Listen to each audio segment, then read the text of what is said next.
Celtic Stuff Live. Welcome to Celtic Stuff Live on the CLNS Media Network, the leading online provider of audio and video coverage for the Boston Celtics. I'm your host, Justin Poulin. Joining me, as always, John Duke. And this team has rattled off 12 straight wins. And everybody in the big three that was supposed to start the season has been injured. We've already talked about this so many times, John, but how bizarre is it for this to be unprecedented injuries with, I would say, the team thought to have the least amount of depth over the last several years.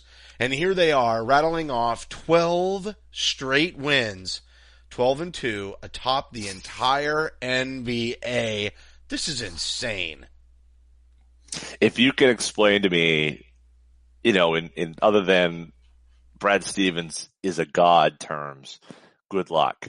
Because I can't understand it any other way. I mean, it's silly season stuff, and we've seen teams that maybe aren't the best team in the league. They've gone through these runs. I'm thinking back to that Houston team back in 2008 that, cranked off like 20 something in a row. A good team, probably with health might have been there, Western Conference. But we've seen teams do this in the past. But with all that this team has faced, it's not just the one thing of the Hayward injury. It's not just the second thing of then losing, Horford to the concussion and now Kyrie. It's those three things. And then, oh, by the way, all but four of these guys had never played together before in their lives until about 6 weeks ago. And now they're rattling off 12 wins in a row, 12-2, number one in the whole freaking thing.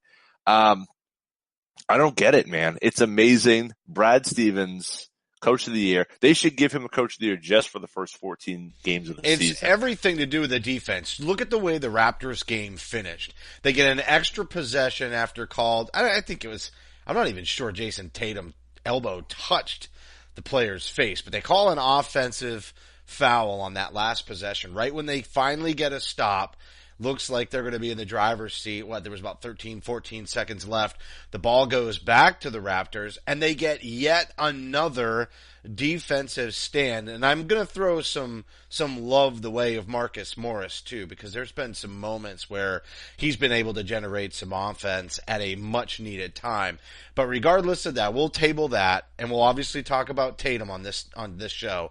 But the way that the defense has performed, they have really, if they stayed on this pace, a historic defense. And for them to gut out a win, we saw it against the Lakers. Aaron Baines gets some offense going, and you're like, okay. And then the Charlotte Hornets game is kind of this is old school, half court, lockdown defense type of basketball. But it really did all just come to like a poignant head in the Raptors game, because that's how they've been gutting out these wins. It's been defensive effort. And, I think a lot of people, when people think of defense, they think one-on-one, on-the-ball defense, the guy who's got their hand up, that's going after, really locking them down, just like you see Marcus Morris locking down, Kemba, Jalen doing the same thing largely with DeMar DeRozan. All of them, great one-on-one play, but that's not really what's doing this. I mean, that's one symbol of it, but it's the rebounding. It's 48 minutes of that. There's a reason why they're first in defensive rating. There's a reason why, what they're able to do in terms of, keeping the other teams, down. They're doing everything they need to do. They're first in their effective field goal, percentage. Fourth in defensive rebounding percentage. Fourth in defensive rebounding percentage. The same team that a year ago, yes, I know, all but four were gone, but still, that's remarkable. Length and athleticism equals rebounding and solid defense because they can switch. And I love Isaiah Thomas, and I hate to even throw some shade his way, but he did limit the defense. There's no doubt about it. Yeah. And even Avery Bradley. And I don't want to listen. I appreciated both of those players. I've been saying this all along. I'm so hesitant to say these words, but at the same time, it is such an appreciable improvement of last year, this year, with long, athletic defenders, guys they can switch on defense, and it's no big deal. And then I'm going to throw a little shade of Amir Johnson's, and I feel more comfortable with this one in saying that, Amir was a great veteran. He's a perfect fit in Philly, but bringing in somebody like Baines to just, power up them biceps and go out there and smack fools around in the paint. Boy, has that helped a ton. That toughness gives this team a whole new look over the last 3 or 4 years.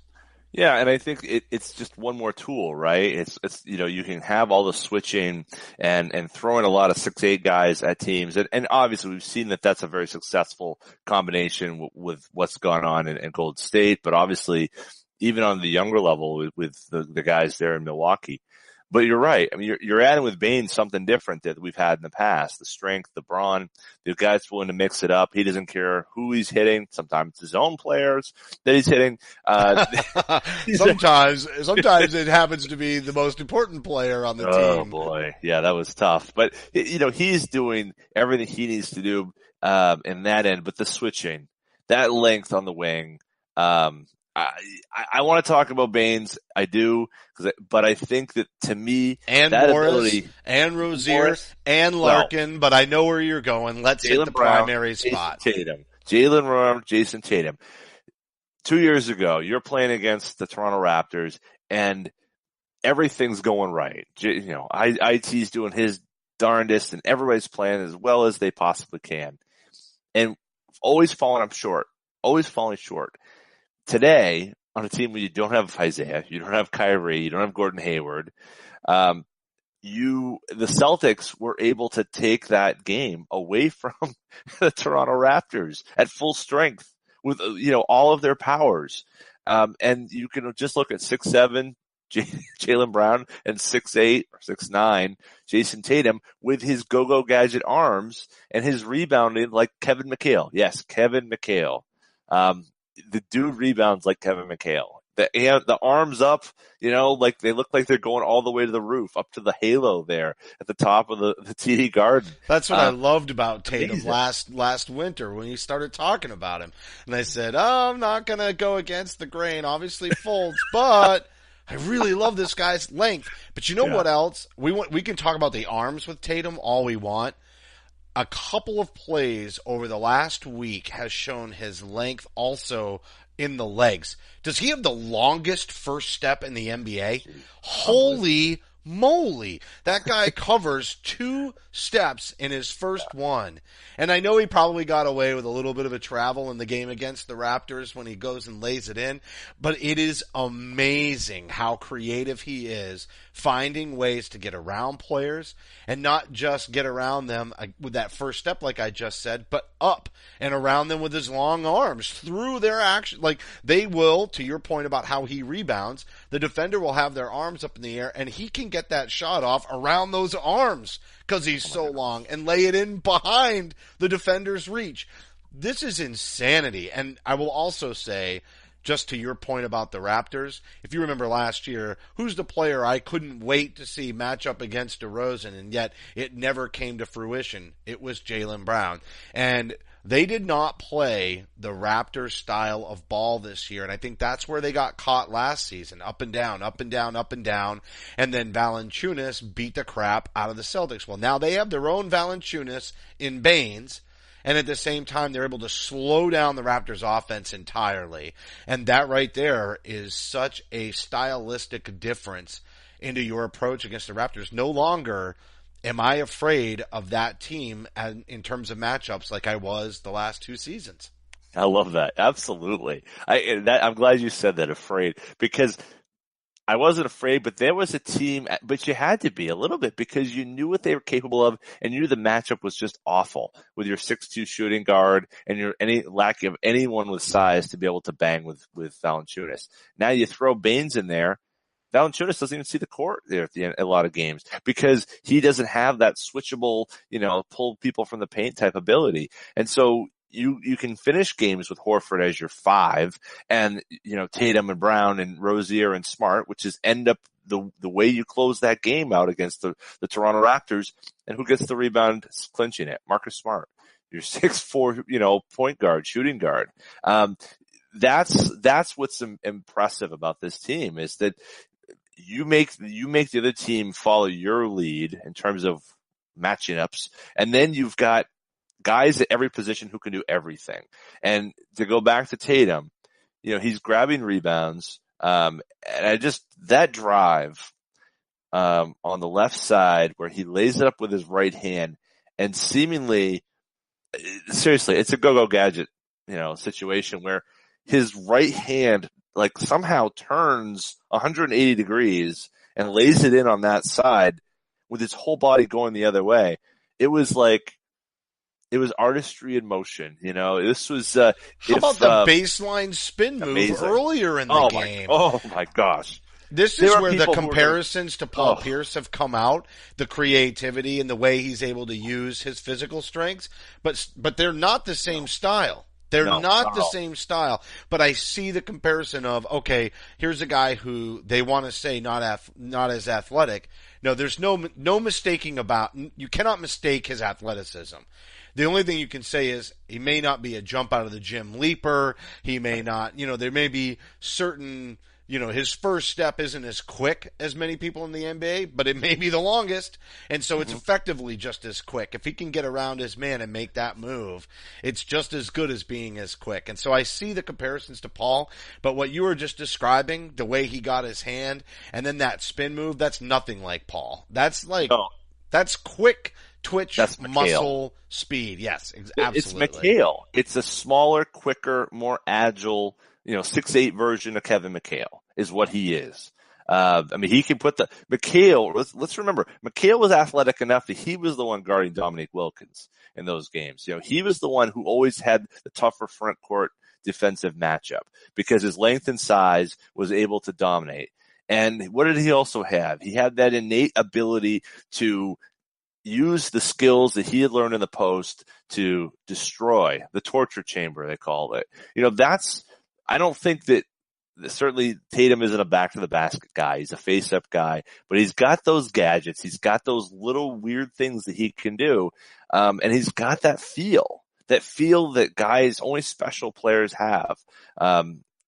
He's a different guy, but I see, if we're looking back with the greats in terms of who's the guy who matches up, who looks the most similar, I'm really thinking it is McHale. It's even the jumper with those straight arms going up, and he looks like he looks like a couple parallel lines going up with his legs and his arms with that white uniform. It's just straight up and down, ball at the front, and it's money every time. I'm so impressed with where Jayson Tatum is, and I just one other. He doesn't look like a rookie except when the officials blow the whistle on some weird stuff. And I know he's not perfect, but that's the only time he looks like a rookie is when he gets treated like one by the officials. Right. They got to give him those calls, but I think the team's got to look for him more. There are a couple of possessions, final 5 minutes, where they kind of go away from him a little bit. And I'm not saying you feed him, like you would a star, but he is the guy who seems to be able to get you a bucket when you need a bucket. And I think that they need to look to that more. Is Brad holding back a little bit and saying, let's move it around a little bit more? I'm not really sure, but I feel like he can handle more of the scoring load in those crucial situations. He's certainly shown it that he's capable of it. It would have been awesome if Hayward were healthy to see Horford, Hayward, and Kyrie swinging the ball around the perimeter, looking for an opportunity to feed Brown or Tatum when it gets spaced out, and for them to just attack. That, if we ever get to see it, I know we'll get to see it next year. It would be great if we got to see it towards the end of this year, but boy, would that be just punishing on defenses. To your point, I agree. I think that Tatum needs to be given the ball. He needs to be able to attack.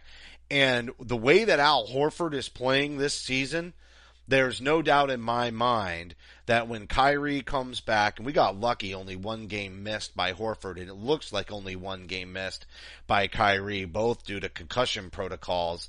But when both of those guys are back, I think you might get what you're looking for. I think right now they're just utilizing anybody and everybody who's the hot hand. I mean, Larkin was the hot hand.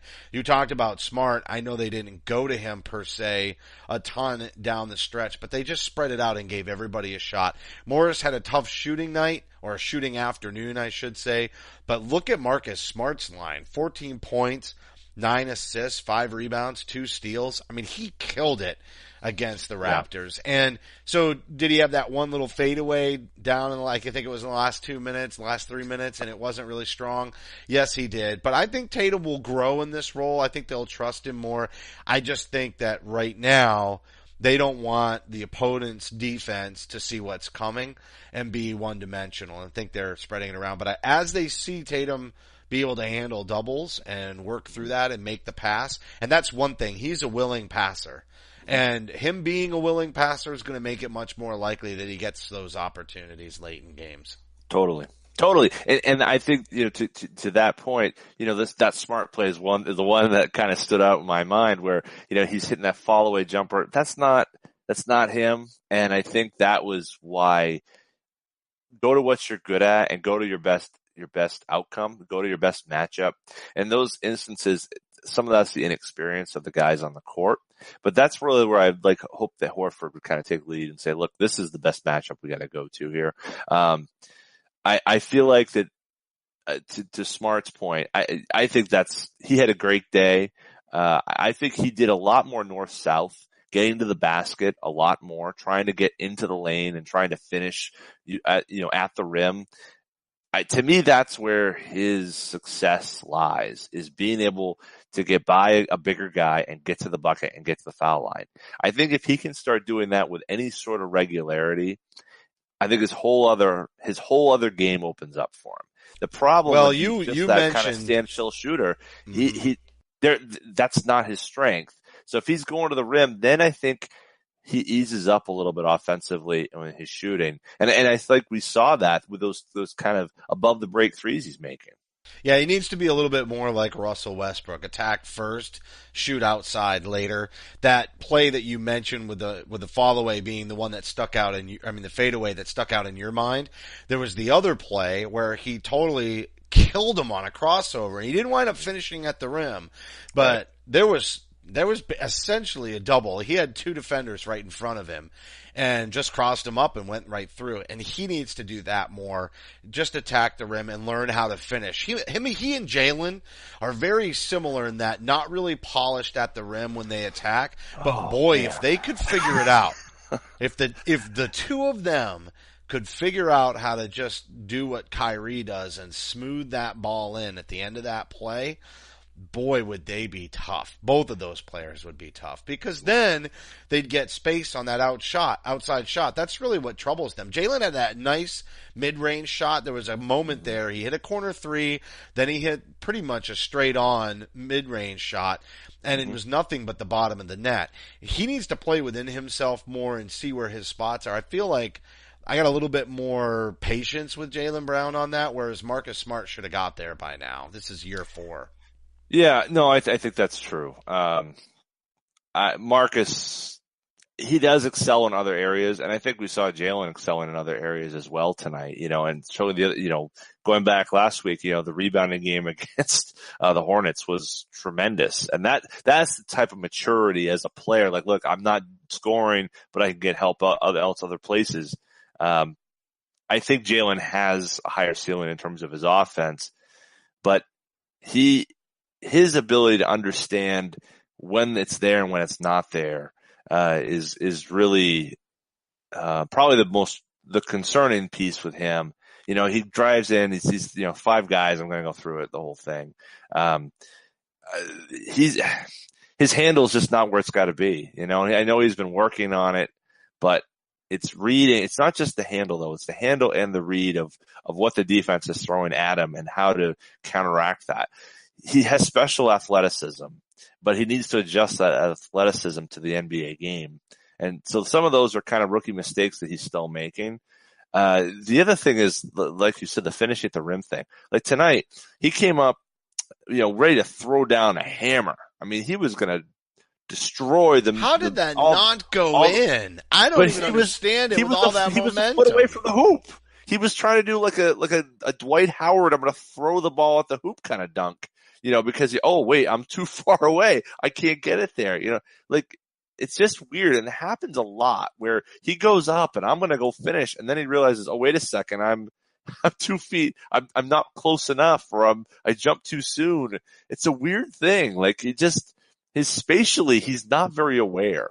Maybe he needs to wear some glasses out there. Contacts. Go with like, the Rambus glasses. I mean, that would be a good look with the high top fade. Just a thought.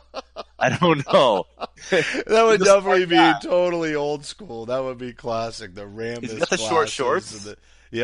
Yep, that would be something. I know what you're saying, though. He's had that a couple of times. Remember last year he went up and was just way short. And even still, I think he got blocked. I think he met I can't remember the game, but he went up and he was way short, and yet he still met the defender's hand, and just came right back down. And it's like, nah, you got to get a little bit closer. Yeah. That's definitely true.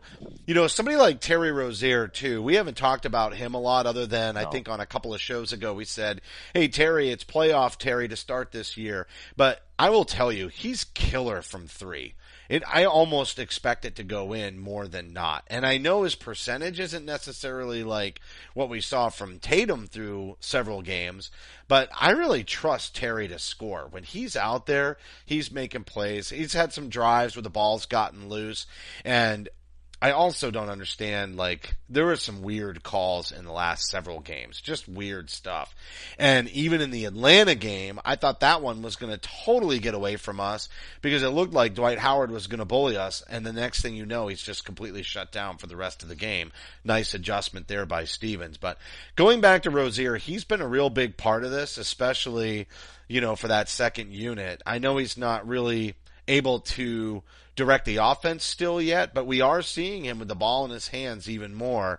And I may have to choke on those. I think he's only a 2 guard. He may eventually develop the ability to pass, but right now his scoring has been a huge uplift for this team. And remember, this is the group we didn't think could score as the second unit. You and I argued about it before the season got underway. Terry is making me eat my words, which is great. It's a wonderful thing. You and I disagree. I think the positionless basketball makes it less apparent, what the position is. But you're right, the skill is still the issue, and his ability to go there and have that same command of the offense.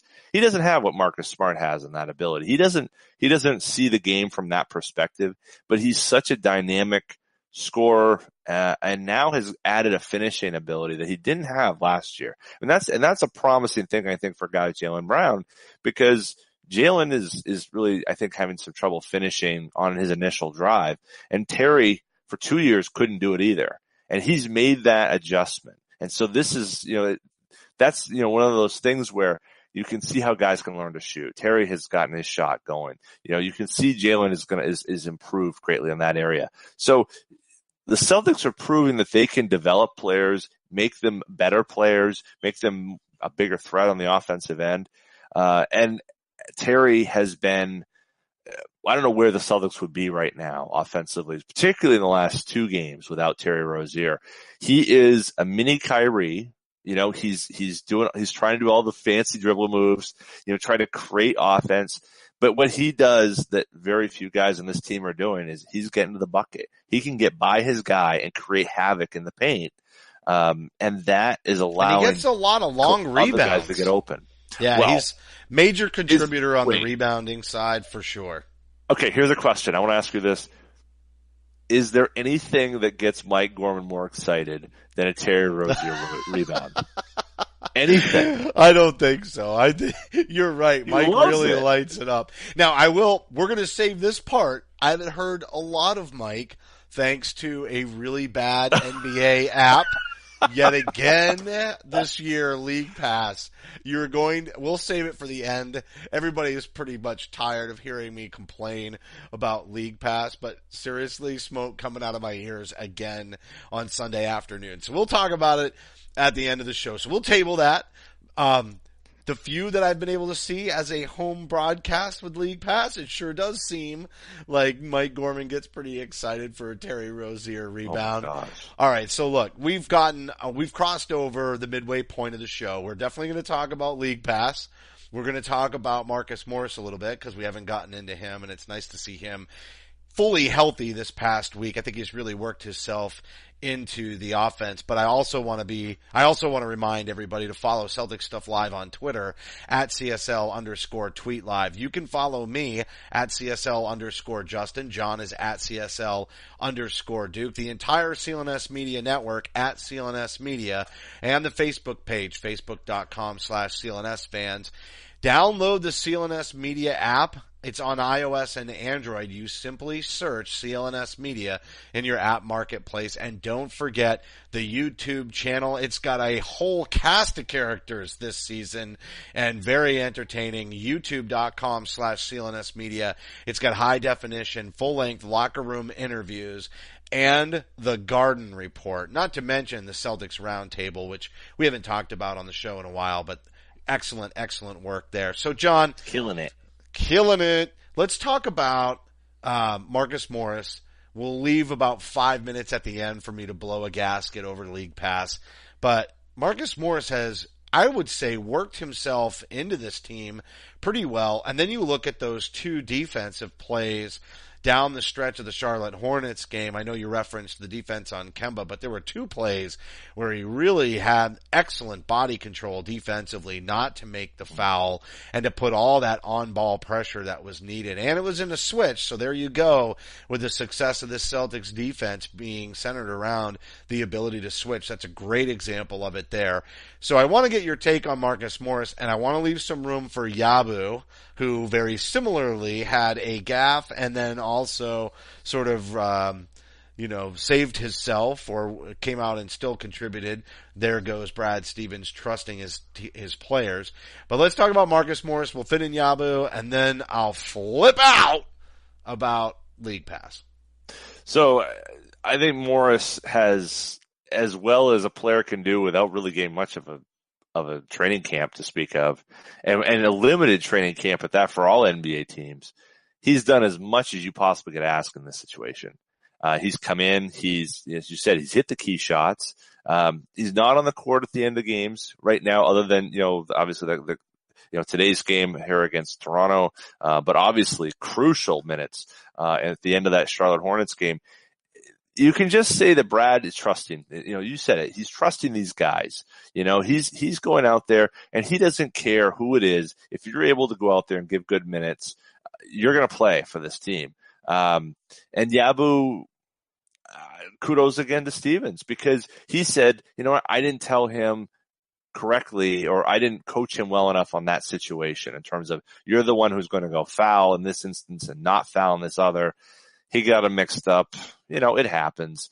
But they are emblematic of where this team is, in that it's a lot of people who are thrown together, and probably no more so than those two players, in fitting into this quilt of a team that the Celtics have pulled together. And, as we sit here on the precipice of playing, the vaunted Golden State Warriors here Thursday night on TNT, that's not, that doesn't have to be on League Pass, so you'll get the chance to actually. That's when things go right, but yet once again, I don't get to hear my boys, Mike and Tommy, and a sprinkling of scal on the road. It's just driving me crazy. You know how, well, anybody who's listened to the show over the years should know how fond we are of Mike Gorman and Sean Grandy. And, Mike, a huge supporter, told us we were way out ahead of it when we started doing this well over a decade ago. I want to say almost 13 years ago, John. Yeah. And Baker's dozen. Yeah, definitely a baker's dozen. And so, and he supported us from very early on, as did Sean Grandy. We're not really doing guests anymore on the show, but they're with us in spirit, so to speak. But I will say, I miss Mike and Tommy, so it's definitely painful for me to not be able to see them. So yes, TNT on Thursday, Golden State Warriors, really the week to come. We've got a matchup against the Nets, who are, I guess, improving, the Golden State Warriors, and then I think the only other game is a rematch against the Atlanta Hawks, and I think that's next Friday. I think it's a Monday. Is it a Monday, Wednesday, Friday week? No, it's a Tuesday, Thursday. Saturday. I Yep. do love the every other day. Like the limited back-to-backs is not only good for the players, it's good for me. Just the amount of time that I have to watch basketball, it fits into my schedule so much better. Thanks for fitting us all in. Thanks for thinking about the fan. Now, if you could just make it so I could listen to my home team broadcasters, that would be great. That would be nice. And Turner is the one you got to worry about because they're the ones in charge of League Pass. So, if anyone, there is a certain merger going on right now between AT&T and Time Warner, which includes Turner Broadcasting. So, you could let the FCC know perhaps, and I don't know or whoever handles these things. But anyway, the TNT app streams just fine. I'll say it that way. So, League, get your act together. We'll get there. We're not there yet. So, Golden State Warriors on Thursday. Yeah, that's really the game. What's your prediction for the week? And then we'll focus. I mean, I'm going to say 2-1. I'm going to go with a loss against Golden State. I think we will have everybody back, but this streak has to end, and I don't think it's ending against the Nets. So, I'm going to go with Golden State. And then I think they take another matchup against the Hawks. So I'm going to go 2-1 this week, and then you and I can break down Golden State. What's your prediction? You're going 3-0, aren't you? I just know you. I know you. You're going 3-0. Look, okay, so the Nets, Russell's out for a few games. I think they take that Nets game. We don't have the Nets pick, so we don't have that weird, we got to beat them because it doubly hurts if we lose. So that's over. So Thursday night, right? So let's look at what we've got here. Steph, Clay, Draymond. That's a tough matchup. Length and the ability to switch. It sounds familiar, doesn't it? The thing, right. And so Celtics are playing well. Warriors right now 10-3. I mean, they've got one more loss. As of today, one more loss. I think they actually play Sunday night, so we're recording before their next game. It could be 11-3, and technically in the standings they'd be equal. And I think we're going to have Kyrie back with a mask on. He's going to be like Phantom of the Opera situation with a mask on his right side. I'm going to take him. I'm going to say 3-0, baby. I think they can do it. You're such a homer. I don't care. You know what? You got to believe. In the words of Julian Edelman, you gotta believe. I think they could do it. I think they're playing well. I think Kyrie can be a real problem for Steph on the other end. We saw that in the finals the last 3 years, and especially 2 years ago, the year that Cleveland won. The Celtics have the length to bother KD and Clay, and I think they have a switchable enough a lineup that they can match in terms of size. The question is, can they match in terms of ability and skill?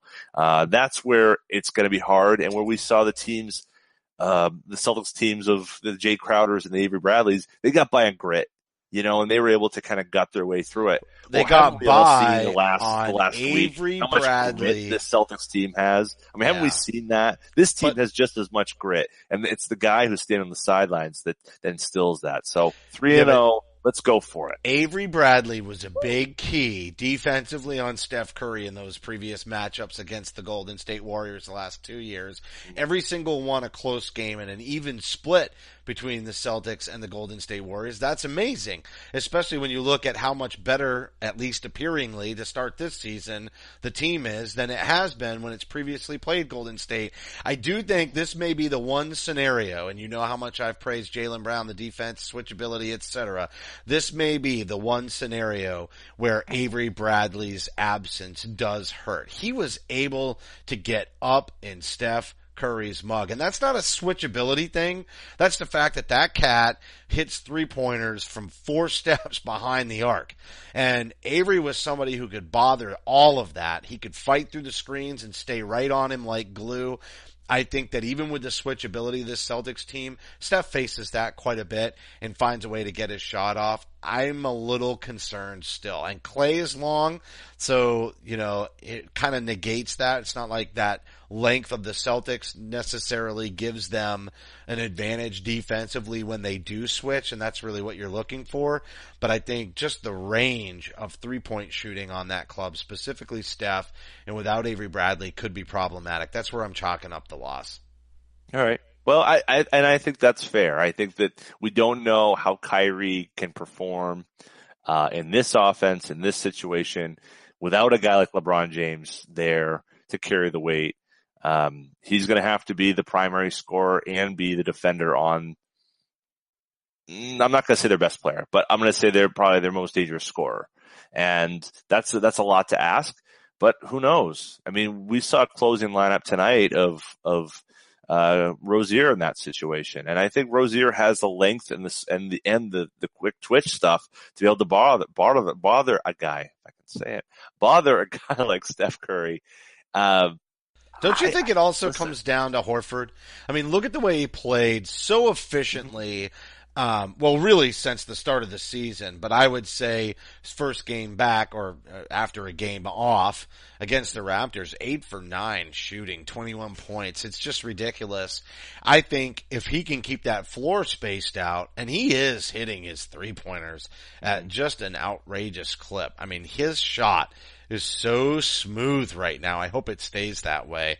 But that could space the floor. That could create problems. And I think Kyrie gets hopefully one game under his belt against the Nets to warm back up, and they get their two-man thing going on with the bench having a lot of confidence. That's how I see the game get won.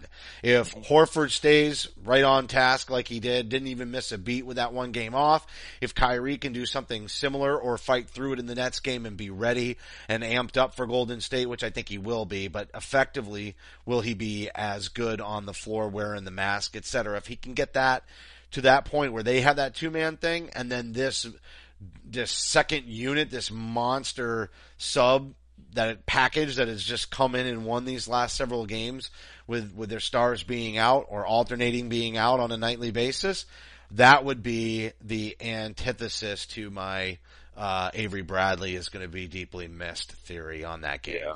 I think the secret here lies in the bench unit. I think the bench is really, Golden State's had to cut their bench back. I mean, yes, they were able to keep Iguodala and they were able to keep, Livingston. They've got, JaVale McGee. But to me, if the Celtics bench can make hay in that, late first quarter, early second quarter, late third, early fourth, they can pull a W. If they've become what they've been at sometimes, which is a group that can't get offense going, can't seem to find itself, can't seem to create the type of offense it needs, then yeah, they're going to lose. But I think that's where the key spots. Can the Celtics bench provide enough depth and enough of a oomph to push through? And really you look a lot at Jayson Tatum in that situation, because Tatum is often the primary scorer with Rozier in those units. So can he take advantage perhaps when Durant's off the floor?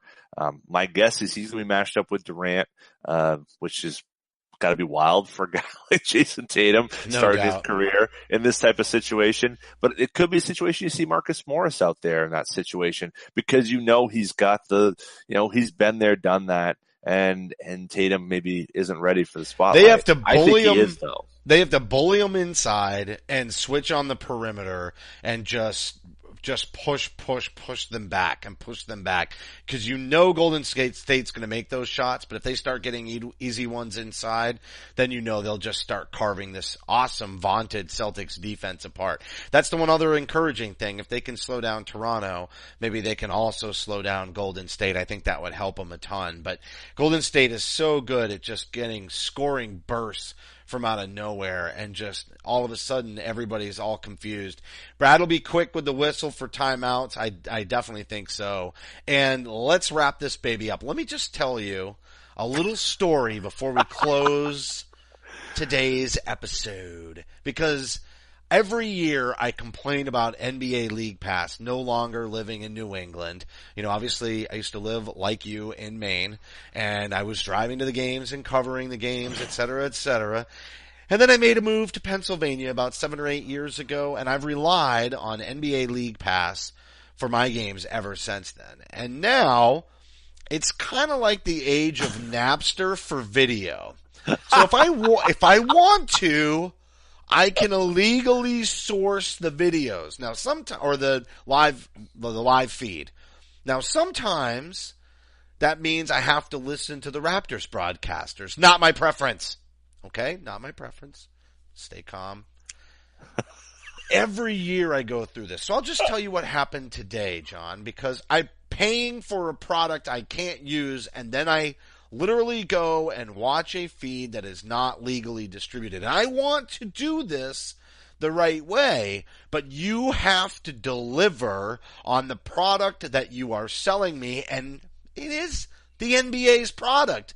I mean, it's not like I'm paying somebody else. I get it, the Turner thing, blah, blah, blah. But the NBA has to fix this. That app is junk, and it's been junk. And I don't know how many different times they've revamped it, but it's never done what it's supposed to do. And this is what happened today, John. It's the first quarter. I'm getting all excited. I've logged in 15 minutes early. And then that little timeout circle just starts and spinning and spinning and spinning. And I'm like, okay, well, maybe it's my internet. Now, I have unlimited data so that I can watch these games on League Pass on the road without having to worry about data. And so I take my Wi-Fi off. And I have 2 Wi-Fi feeds at my house. I have a 5 gigahertz and a standard feed of Wi-Fi. Plus, I have unlimited on Verizon. So it's not like I'm lacking for data. So I switch to the 4G from Verizon. It's still spinning. It spins, it spins. I restart my phone. I restart my router. Oh, it's game time. Oh, it's 8 to 7 and I haven't seen anything yet. Why is that? Because just as Marcus Smart brings the ball up the floor, all of a sudden the spin, and then the next thing I see is Jayson Tatum cruising down after a nice score, except I didn't see anything actually happen. There was 3 minutes left in the first quarter before I finally found an illegal feed that I could trust, right? Because, you know, that's the whole point too.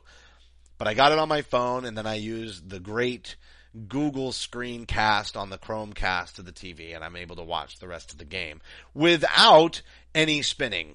So I'm just telling you, it is 100%. I've tried so many different angles. I've isolated it to NBA League Pass incompetence. We have 3 minutes to close. Any thoughts there, John? Because you have the luxury of being local and watching Comcast Sportsnet or NBCSN. In the words of a guy who you can't hear right now, or because of the spinny thing, these guys are ridiculous. That's all I have to say. It really I don't know. is miserable, dude. It's crazy. I don't know what to tell you. It's a reason for me to never move and never give up cable. And if that's what Turner's trying to get you to do, is to never have to stop paying a cable bill to Charter or DirecTV or whoever, they're succeeding. But to really make this work, and as you see cord cutters continue to walk away, they're going to walk away from League Pass too.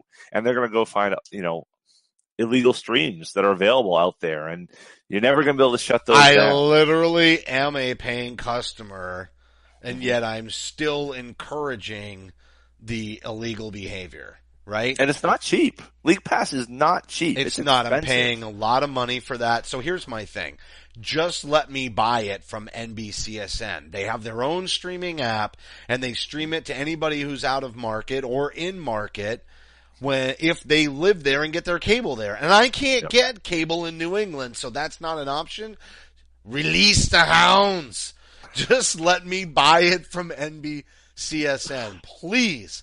Please. All right, John, we're going to wrap the show. I'm going to blow a gasket 100%. It's been a great week. We'll come back. We'll talk about the Golden State Warriors game 12 in a row. Week. 12 in a row. Just think about that. 12 That's in a row, insane. Justin. 12 and 2 12 right Just now. think that. Positive, man. I wish I could see it live, streaming. It's sad. It's a legal. sad story. It's a sad, sad story. This broadcast will be available legally on demand on the CLNS Media mobile app, and don't forget to follow us on Twitter at CSL_Justin and at CSL_Duke. A heartfelt thank you to everyone except the NBA League Pass app for tuning in, and a reminder that you can help support the show by tweeting at NBA your complaints about the League Pass app or subscribing to Celtic Stuff Live on iTunes and Stitcher. We'd love it if you gave us a great rating and a review, and a poor rating and a review to League Pass, because your feedback is important to the show and the NBA, and specifically me. For staff writer Samuel Elias, executive producer Larry H. Russell, the founder of CLNS Media Nick Gelso, and my co-host John Duke, I'm Justin Poulin. Thank you for listening to this week's edition of Celtic Stuff Live. Celtic Stuff Live.